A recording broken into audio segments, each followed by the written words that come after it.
கேள்வி பார்வையாளருக்கு வணக்கம். இன்றைய நேர்காணலில் நாம் சந்திக்க இருக்கும் சிறப்பு விருந்தினர் அண்ணா திராவிட மக்கள் முன்னேற்ற கழகத்தின் பொதுச் செயலாளர் வழக்கறிஞர் பசும்பொன் பாண்டியன் அவர்கள். சார் வணக்கம். வணக்கம். ஒரே நாடு ஒரே தேர்தல் கடந்த பாஜக ஆட்சி வந்ததிலிருந்து தொடர் சர்ச்சையாக இருக்கிறது. தற்போது கூட அமைச்சரவை ஒரே நாடு ஒரே தேர்தலுக்கு ஒப்புதல் வழங்கியிருக்காங்க. விரைவில் நாடாளுமன்றத்தில் அது சம்பந்தமான விவாதம் கூட நடைபெற இருப்பதாக கருத்து பார்க்க முடிகிறது. இன்றைய தினம் முதலமைச்சர் மு க ஸ்டாலின் கூட கண்டிச்சிருக்காங்க. கூட்டாட்சி தத்துவத்திற்கு எதிரானதுன்னு கூட ஒரு அறிக்கை வெளியிட்டிருக்காங்க. இந்த சம்பவத்தை எப்படி சார் பார்க்கலாம்? ஒரே நாடு ஆக்குறதுக்கு முன்னாடி ஒரே சுடுகாடு இந்தியா அப்புறம் கொண்டு வரட்டும், அப்புறம் நாடை பற்றி பேசுவோம். வாழ்கிறத பற்றி அப்புறம் பேசுவோம். செத்து போனவுக்கு ஒரே சுடுகாடு கொண்டு வர முடியுமா இந்தியாவில்? இந்த பாஜக இன்றைக்கு மனிதனாக பிறந்தவன் இந்த தெருக்களில் நடமாடக்கூடாது. நாய்கள் போகலாம், பன்றிகள் போகலாம், விலங்குகள் போகலாம், ஆனால் மனித பிறவியில் தீண்டத்தகாதவன் நீ இந்த தெருவுக்குள் நுழையக்கூடாது. இறைவனால் நீ தீண்டத்தகாத படைக்கப்பட்டார் என்று இழிவாக மக்களை பேசி ஏசி தெருவுக்குள் நடமாட முடியாத அந்த தெருவுக்குள் மனிதனை மனிதனாக மதித்து நடக்க வேண்டும் என்று அந்த தெருவுக்குள் நடந்த போராட்டத்தை நடத்தி மிகப்பெரிய வரலாற்று சரித்திரத்தை படைத்த வைக்கம் தந்த ஐயா பெரியாருடைய அந்த வைக்கம் போராட்டம் நடைபெற்று 100 ஆண்டு இன்றைக்கு மிகப்பெரிய அளவில் கொண்டாடப்பட்டு நம்முடைய மாண்புமிகு முதலமைச்சர் நம்முடைய ஸ்டாலின் அவர்கள் அங்கே வைக்கத்திலே பெரியாருடைய நினைவகத்தையும் நூலகத்தையும் திறந்து வைத்து கேரள முதலமைச்சர் மாண்புமிகு பினராயி விஜயன் உட்பட அனைவரும் கலந்து கொண்ட ஒரு சமத்துவ நாளான இன்றைய தினம் பேசுவதிலே நான் பெருமை கொள்கின்றேன். அதை விட நம்முடைய திராவிட மாடலுடைய முதலமைச்சருக்கு அண்ணா திராவிட மக்கள் முன்னேற்ற கழகத்தின் சார்பில் இந்த நேரத்தில் நான் வாழ்த்துக்களையும் பாராட்டுகளையும் தெரிவித்துக் கொள்வது, தந்தை பெரியார் அவர்களுக்கும் பேரறிஞர் அண்ணா அவர்களுக்கும் கருத்து வேறுபாடு ஏற்பட்டு 67 தேர்தலில் தந்தை பெரியார் அவர்கள் திமுகவுக்கு எதிராக பிரச்சாரம் செய்த நிலையில் இமாலய வெற்றியை திராவிட முன்னேற்ற கழகம் பெற்றதுக்கு பின்பு என் தலைவர் பெரியார் எங்கே இருக்கிறார் என்று தேடி திருச்சியிலே தந்தை பெரியாரை அண்ணா அவர்கள் தன் சக அமைச்சர்களுடன் தேடி திராவிட முன்னேற்ற கழகத்தின் ஆட்சி ஐயா பெரியாருக்கு காணிக்கை என்று சொன்னார். அதை போன்றுதான் தலைவர் கலைஞர் ஐயா பெரியார் அவர்கள் இறந்தபோது அரசு மரியாதையுடன் ஐயா அவர்களுக்கு நல்லடக்கம் செய்ய வேண்டும் என்று கருதிய நேரத்தில் அன்றைக்கு இருந்த அதிகாரிகள் எல்லாம் ஐயா அவர்கள் அரசு பதவியில் இல்லை, நல்லடக்கம் செய்ய விதி மறுக்கிறது என்று சொன்ன நேரத்தில் மகாத்மா காந்திக்கு எப்படி அரசு விதி இடம் கொடுத்தது, அதே விதி எங்கள் ஐயா பெரியாருக்கு இடம் கொடுக்கும். இந்த ஆட்சி பெரியாருக்கு இறுதி மரியாதை செய்வதற்கான ஆட்சி. இறுதி மரியாதை செய்யவில்லை என்று சொன்னால் திராவிட முன்னேற்ற கழக ஆட்சி எங்களுக்கு தேவையில்லை என்று சொன்னார் நம்முடைய முத்தமிழறிஞர் கலைஞர். முத்துவேல் கருணாநிதி ஸ்டாலின் இன்றைய தினம் திராவிட மாடல் ஆட்சி பெரியார் எங்கே வைக்கத்தில் 100 ஆண்டுகளுக்கு முன்பு இதே நாளில் தொடங்கினாரோ அந்த போராட்டத்து களத்திற்கே சென்று இன்றைக்கு மரியாதை செய்த ஆட்சியை காணிக்கையாக்கியிருக்கிறார். இதான் திராவிட மாடல் ஆட்சியுடைய தொடர்ச்சி. இந்த நேரத்தில் நம்ம இந்த ஒரே நாடு ஒரே தேர்தல் இது சம்பந்தமாக பேசுவதற்கு முன்னாடி இதை நினைவுபடுத்த விரும்புவது காரணம், என்றைக்குமே இந்தியாவில் சமத்துவம் இல்லாத ஒரு சமூகத்தை இந்த மனுதர்மவாதிகள் பார்ப்பனிய சக்திகள் உருவாக்கி இருக்கிறது. அது உருவாக்கம் இன்றைக்கும் இருக்கிறது. ஒரே நாடு எப்படி என்றது எப்படி சாத்தியமாகும்? இந்தியாவில் சாத்தியமாகுமா? சாத்தியமாகாத சரித்திர புரட்டுக்களை இன்றைக்கு பாஜக செய்து கொண்டிருக்கிறது.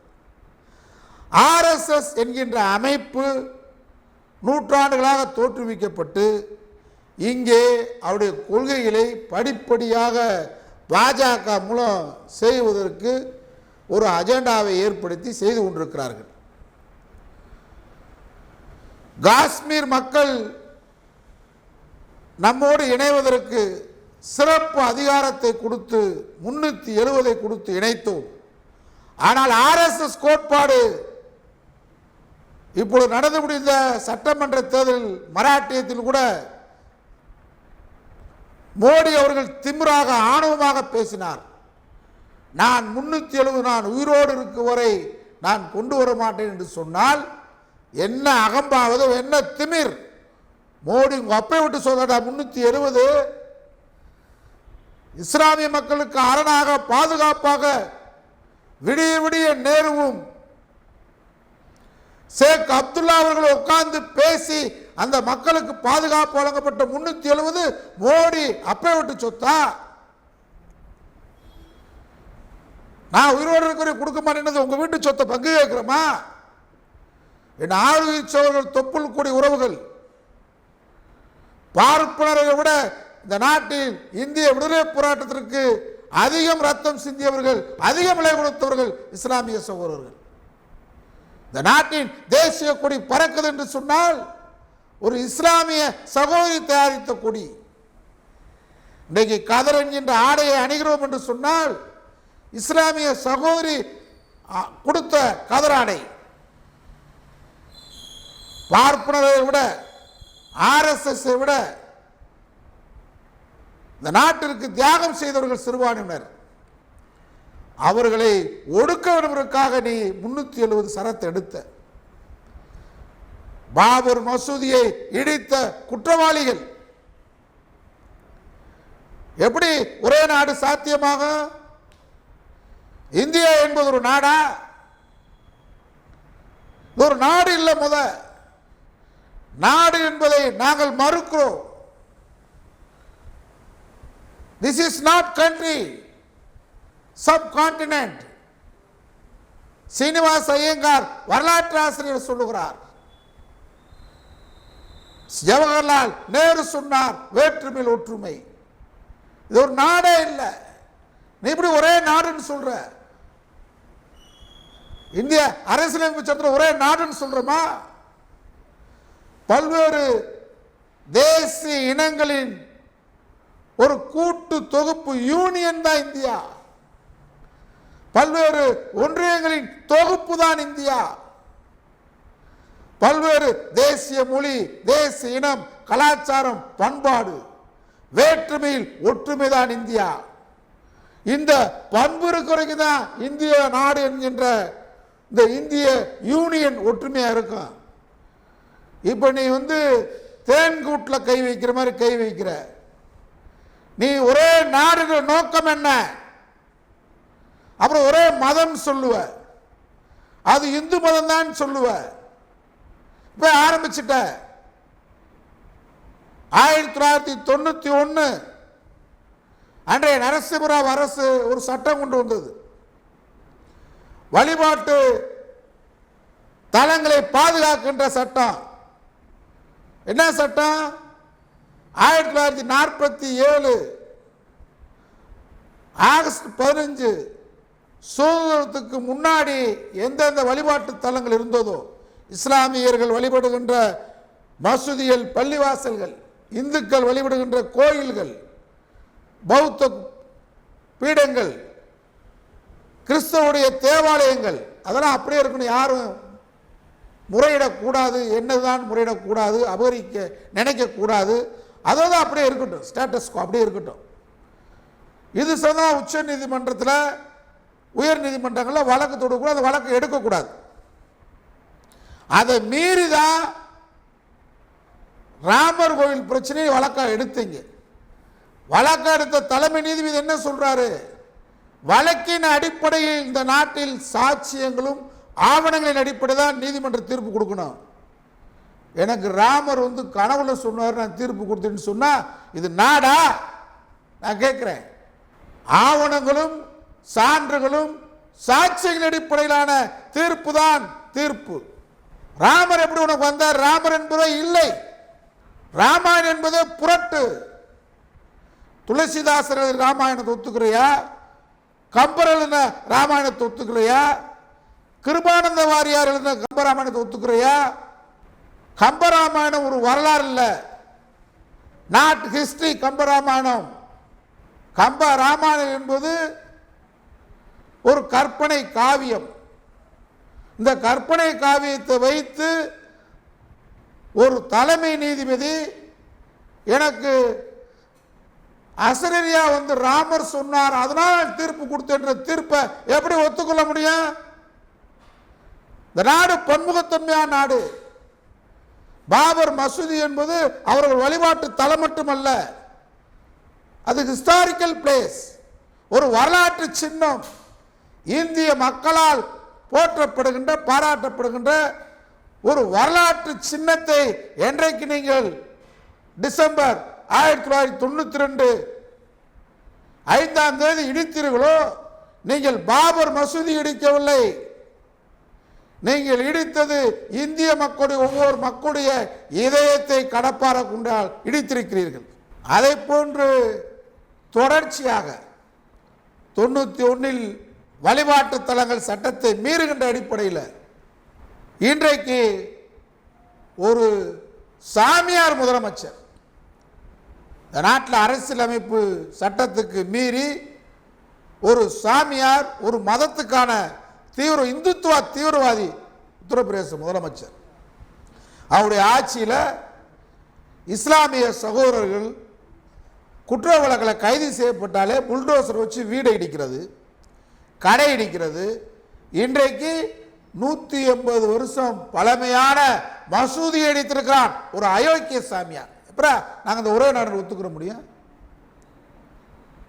சட்டம் பன்முகத்தன்மையான சட்டம், பாபா சாஹிப் அம்பேத்கர் எழுதிய சட்டம் இருக்கின்ற பொழுது அந்த சட்டத்தை நொறுக்கி இன்றைக்கு 150 ஆண்டு கால பழமையான மசூதி எடுத்திருக்கிற அயோக்கிய கூட்டமே, காவி கூட்டமே, நோக்கம் எங்களுக்கு தெரியாதா? எதற்காக இந்த சட்டத்தை கொண்டு வர்ற? அது மட்டுமல்ல, அங்கே சம்பல் என்ற பகுதியிலே தொடர்ச்சியாக அங்கே இருக்கக்கூடிய மசூதி எல்லாம் போய் இங்கே தான் ராமர் பிறந்தார், ராமணன் பிறந்தான், லட்சுமணன் பிறந்தான் பூராத்தையும் கதையை விட்டுக்கிட்டீங்களாடா களவாணி போயிருக்கலாம். சாமி ராமனே இல்லைன்னு சொல்றவங்க நாங்கள். எங்கடா இருக்காரு ராமன்? எங்கே இருந்தார்? எங்கே தோன்றினார்? பிறந்த இடத்த சொல்லல, அவர் இறந்த இடத்த சொல்கிறார். நேபாளத்தில் பிறந்தாருன்றான். இன்னும் புருடா விட்டுக்கிட்டு இருக்கீங்க. புருடா விட்டு நாட்டில் அறிவியல் செவ்வாய் கிரகத்துக்கு போய் விண்வெளியில் போய் நிலாவுக்கு போயிட்டு இருக்கிற பிளாட் போட்டுக்கிட்டு இருக்க. இன்னும் இங்கே உட்காந்துக்கிட்டு ராமர் பிறந்தாரு, சீதை பிறந்தாங்கன்னு சொல்லிக்கிட்டு கதை விட்டுக்கிட்டு சம்பல் பகுதியில் மசூதியை தோண்ட போய் அதை இஸ்லாமிய 4 பேரை கொண்டிருக்காங்க துப்பாக்கி சூட்டில். ஒரு எதிர்கட்சி தலைவர் ஜனநாயக அந்த இடத்துக்கு கூட போக முடியல. தொடர்ச்சியான வன்முறை தாக்குதல். மத்திய பிரதேசத்தில் 2 சின்ன பையங்களை கூப்பிட்டு ஜெய்ராம் அப்படின்னு சொல்லி செருப்படுத்த அடிச்சிருக்கிறாங்க. நீங்க இந்த ஒரே நாடு ஏன் கொண்டு வர்ற? நான் என்ன கேட்கிறேன், ஒரே சுடுகாடு இந்தியா பூரா மோடினால கொண்டு வர முடியுமா? முதல் நீ அதை கொண்டு வா பார்ப்போம். ஒரே நாடை ஏற்றுக்கிறான். சுடுகாடு நாடு முழுவதும் அனைவருக்கும் ஒரே சுடுகாடு. இந்துன்னு சொல்றீங்களா? இந்து அனைவருக்கும் ஒரே சுடுகாடு. ஐயனுக்கு ஒரு சுடுகாடு, ஐயங்காருக்கு ஒரு சுடுகாடு, செட்டியாருக்கு, முதலியாருக்கு, கல்லருக்கு, மறவர், அகமுடியார், பிள்ளைமார், அருந்ததி அனைவருக்கும் ஒரு சுடுகாடு கொண்டு வர பார்ப்போம்.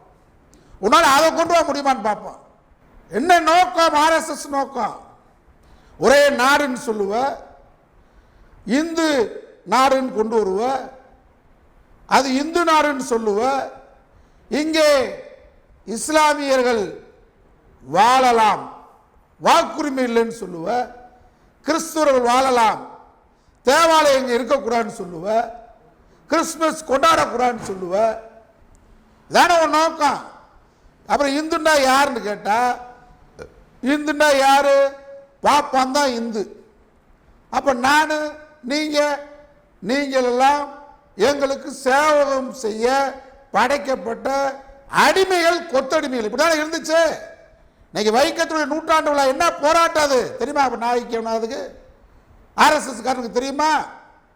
ஆர்எஸ்எஸ் பாஜக என்று தமிழ்நாட்டில் எவனாவது ஒரிஜினல் தமிழன் பேசக்கூடாது. தமிழனை தமிழாக தலைநிமிர செய்தது பெரியார் இயக்கம். வைக்கத்தில் மனுஷனா பிறந்தவன் போகக்கூடாது, பண்ணி போகலாம், நாய் போகலாம், அதானே இப்ப நீ செய்ய போற. இந்து நாடுனா என்ன செய்வ? கோயிலுக்குள் வரக்கூடாதமே யாரு? நம்ம சகோதரர்கள். இங்கே சொல்லலையா? நம்முடைய நாடார் சகோதரர்களை சொல்லலையா? கமுதில வெட்டலையா? சிவகாசி பக்கத்தில் திருத்தங்கள்ல வெட்டலையா? திருச்செந்தூர்ல நுழைய விடலையா? யார் ஆக்கினா? ஓ மனுதர்மம். அந்த மனுதர்மம் மீண்டு வருவதற்கு தான் ஒரே நாடு, ஒரே மதம் சொல்லுவ, இந்து மதம். இந்துன்னா யார்? Who is Hindu? பாப்பா ஹிந்து. நான் தான் படிப்பேன், நான் தான் கோவிலுக்குள்ள வருவேன். நீ வெளியே நின்று கோபுர தரிசனம். கோபுர தரிசனம் செஞ்சால் கோடி புண்ணியம் உனக்கு கணப்பேலுக்கு. இந்த தாழ்த்தப்பட்ட பிற்படுத்தப்பட்டவனை வெளியே பாட்டி நீ கோபுரத்தை கொண்டுட்டு போ. நீ உள்ள வரக்கூடாதவன். கடவுளால் கடவுளிடம் பேசுவதற்காக படைக்கப்பட்டவர் நான். நான் தான் இந்து. பாப்பானுக்கு காலை கழுவி சங்கராச்சாரிய அந்த காலை குடிச்சா உனக்கு புண்ணியம். இதாண்டா அவன் சொல்ல போறான். இதுதான் கொண்டு வர்ற. என்ன எந்துன்னு சொல்லுவா. அப்புறம் ஒரே மொழின்னுவா. எதிராண்ட தேவ பாஷன்னுவா, இந்தின்னுவா, சமஸ்கிருதன்னுவா. இதை ஏற்றுக்கிறோமா? ஏற்றுட்டு உட்காருவோமா? நாங்கள் இந்த இந்தியாவில், பன்முகத்தன்மையான இந்தியாவில், பல்வேறு தேசிய இனங்கள் கொண்ட, பல்வேறு கலாச்சாரம் கொண்ட, பல்வேறு பண்பாடுகள் கொண்ட இந்தியாவில் இருக்க விரும்புகிறோம். ஆனால் எங்களை கட்டாயப்படுத்தி, எங்களை மீண்டும் கொத்தடிமையாக்கி, ஓ ஆரிய கலாச்சாரத்தை, ஓ ஆரிய பண்பாட்டை, ஓ ஆரிய நாகரிகத்தை மீண்டும் படையெடுத்து எங்கள் மீது திணிக்க நினைத்தால், நீ எத்தனித்தாலே இந்தியா சிதறுண்டு போகும். நீ இந்தியாவை சிதறுண்ட வைக்கணுமா ஒருமைப்படுத்துமான்றது பாஜக RSS கையில் இருக்கு, உன் கையில் இருக்கு. நாங்கள் ஒன்றுபட்ட இந்தியாவில் இருக்க விரும்புகிறோம். பாரதம் என்று நீ சொன்னால் நாங்கள் இந்த பாரதத்தில் இருக்க மாட்டோம். இந்து நாடு என்று சொன்னால், இந்துத்துவா என்று சொன்னால் அப்பொழுது தமிழ்நாடு தனியாக பிரியும். நீ இந்திதான் இந்தியாவின் ஆட்சி மொழி, நீ ஏற்றுக்கொள் என்று சொன்னால் ஏற்றுக்கொள்ள மறுக்கின்ற ஒரே நாடு தமிழ்நாடு. அன்னை தமிழுக்காக உயிரை விட்டவன் தமிழன், துப்பாக்கி குண்டுகளை ஏந்தியவன் தமிழன், தேக்கமரர்களுக்கு தீ வைத்துக் கொண்டவன் தமிழன். ஆகவே அன்னை தமிழை காக்க நாங்கள் உன் இந்தி மொழிந்து வெளியே நிற்போம். இந்தியாவின் தூதரகம்தான் தமிழ்நாட்டில் அமையும், தமிழ்நாடு இந்தியாவில் இருக்காது. அதனால நீ இப்போ நீ ஆரிய கலாச்சாரமா திராவிட கலாச்சாரமா என்று சொன்னால் நாங்கள் ஆரிய கலாச்சாரத்தை எதிர்ப்போம்.